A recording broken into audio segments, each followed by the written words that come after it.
Now we're going to move to hearing from descendants of victims. My name is Augusta Lawkhorst. During World War II, my mother and her family were civilian detainees of the Japanese Imperial Forces in the former Dutch East Indies, now Indonesia. The Japanese forces rounded up people of Dutch descent, separated the men from the women and children, and sent them to internment camps. My mother was sent first to Chiapat camp with her mother and 2 of her younger brothers. The camps were behind barbed wire or fenced bamboo fencing and were guarded. Living conditions were overcrowded and unsanitary. There was a shortage of food and medicine.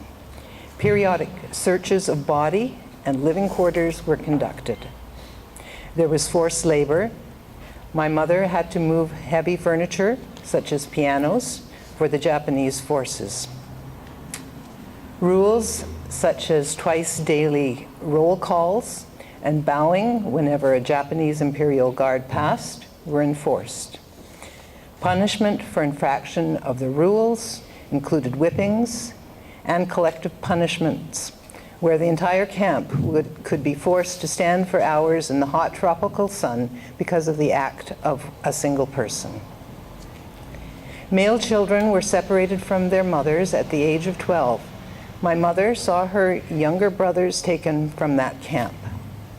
She and my grandmother were then transported to Tiding camp in Jakarta. Under the command of a sadistic Japanese commandant, it had a bad reputation, and people often did not survive. Near the end of the war, my grandmother collapsed during a collective punishment.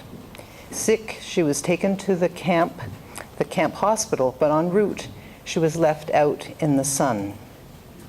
One of my mother's greatest regrets was that she could do nothing about the conditions of her mother's death and that she died alone.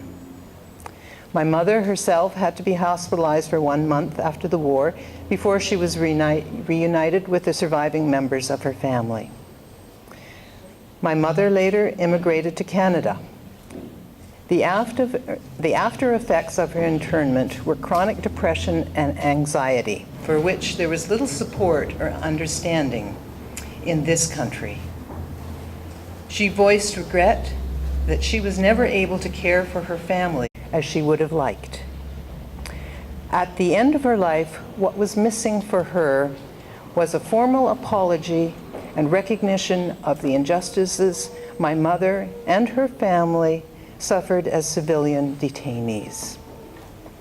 Establishing Nanjing Massacre Commemorative Day in Canada on December 13th would serve as the missing recognition that my mother died wanting. Such a day of commemoration would help bring more closure for my family and other families, bring solidarity with the many victims of the Imperial Japanese Army during World War II, and ensure that future generations know about this history.